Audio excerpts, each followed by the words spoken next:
لقد كان لكم في رسول الله أسوة حسنة لمن كان يرجو الله واليوم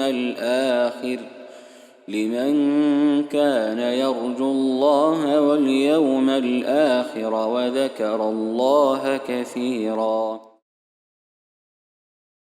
Assalamu alaikum wa rahmatullahi wa barakatuh.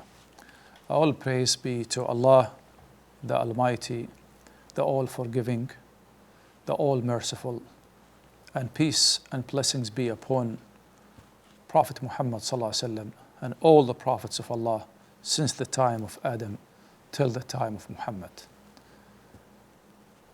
Again, I welcome you to your program with the Prophet sallallahu alaihi wasallam, where we talk about certain aspects of the life of Prophet Muhammad sallallahu alaihi wasallam in relationship to how he treated his companions and how he was treated by his companions and other parts of the seerah of the greatest man ever walked in earth, the seal of the prophets.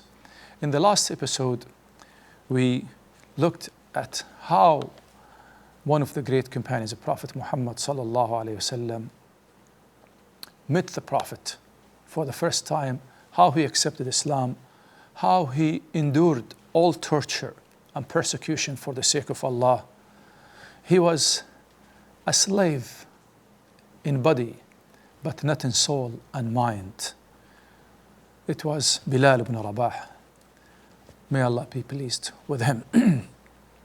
We stopped last time when he was saying Ahadun Ahad, the slogan that continues and echoed over history, that Muslims remember all over the world, regardless of their own linguistic backgrounds or ethnic backgrounds, color, or whatever.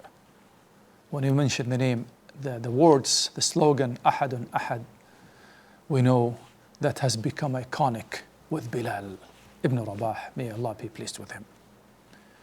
Persecution continued against Bilal, who endured that with patience, with resilience, with great hope in Allah subhanahu wa ta'ala. Yes, you can enslave my body, you can persecute my body, you could do whatever you want with my body, but my soul, my mind is free. Now it has been liberated by Allah subhanahu wa ta'ala of not prostrating to idols. Unfortunately, until today, hundreds of millions of people willingly prostrating to idols, worshiping idols, while they were invited to worship Allah alone. May Allah guide them and us to the right path. Anyway,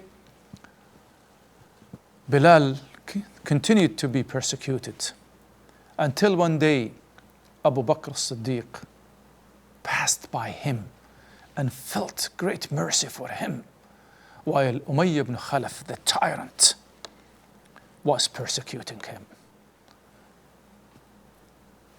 was tortured. Bilal was tortured, and he was saying Ahadun Ahad. Abu Bakr, may Allah be pleased with him, could not accept looking at this situation without helping his brother in Islam now in the best way he could do. He went to Umayyah ibn Khalaf. He said, Umayyah, why don't you sell me this slave? He said, you want him? He said, yes. They get tired of persecuting Bilal. They felt defeated inside. How could one of our slaves not submit to our wills and imposes his will upon us? Subhanallah. Abu Bakr said, yes, I'll buy him from you. He said, how much are you going to pay for him? He said, 10 dirham of silver. He said, are you sure? He said, yes. He said, take him. When Umayyah ibn Khalaf took the money, he said, if you had asked me to give him for free for you, I would have given him for you. He said, Abu Bakr, by Allah, my brother is so valuable to me.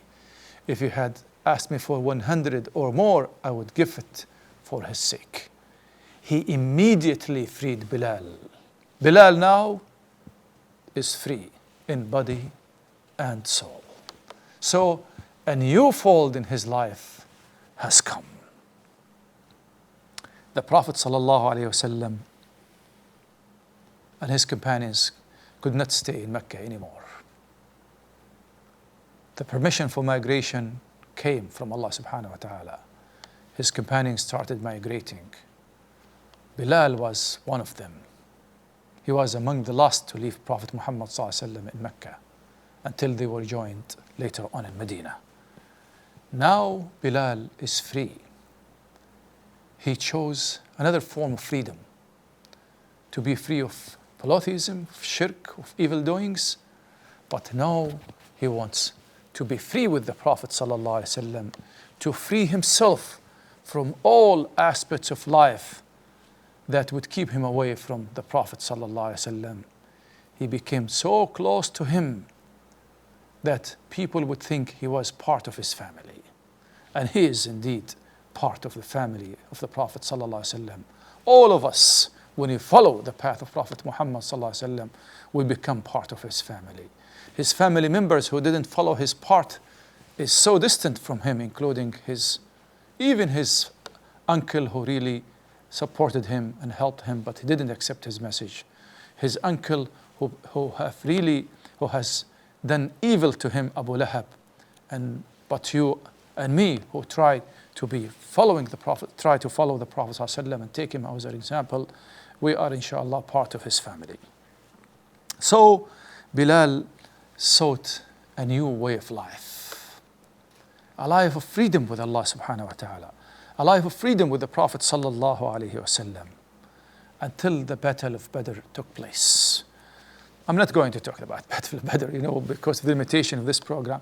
But anyway, Umayyah ibn Khalaf and the other persecutors were among the people who were defeated at the Battle of Badr.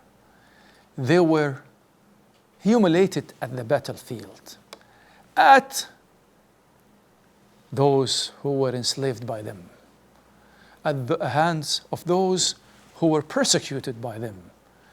And it is the time for Bilal to take revenge of this tyrant, seeing him in the Battle of Badr defeated, killed by those humble people who were persecuted in Mecca. Now they have been dignified, they have been liberated. They are not only liberating themselves, but now they're starting to liberate the whole world from the evil doings.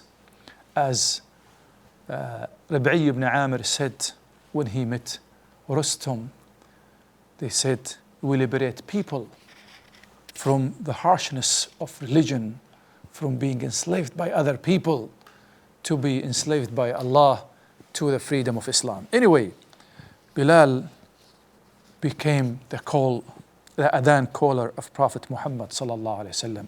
And here again we look at how the Prophet sallallahu alaihi wasallam would select the right people for the right work to be done. Because of his beautiful, loud voice, he became the adhan, the caller of adhan, the mu'adhin of Rasulullah, the greatest mu'adhin ever to be known, the first mu'adhin in the history of Islam. The Prophet ﷺ used to take care of his companions, even in his dreams. He had a dream, seeing Bilal hearing the footsteps of Bilal in paradise. Immediately in the morning he met him, said, Bilal, come. Last time I heard the sound of your footsteps in paradise. What do you do, Bilal? He said, oh, Prophet of Allah, I don't do anything other than what you have taught us. But whenever I make wudu, I'll make 2 rak'ahs. He said, that is what has really made you get that position of Bilal. And this is why it became a sunnah for you and me, for all the Muslims. They made billions and billions of Muslims until the day of judgment to follow the sunnah that was approved by Prophet Muhammad sallallahu alaihi wasallam, the act of Bilal. May Allah be pleased with him.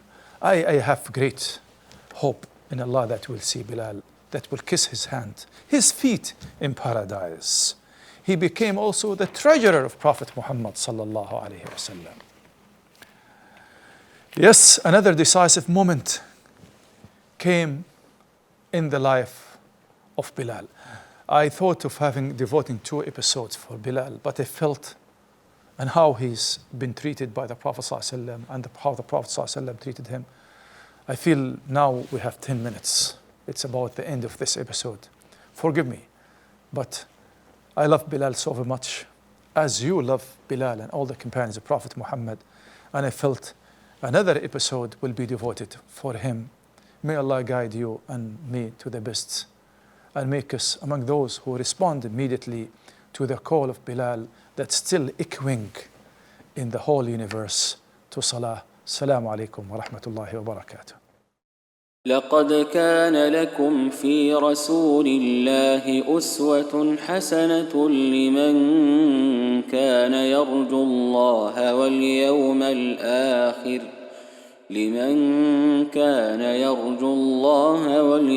الآخر وذكر الله كثيرا.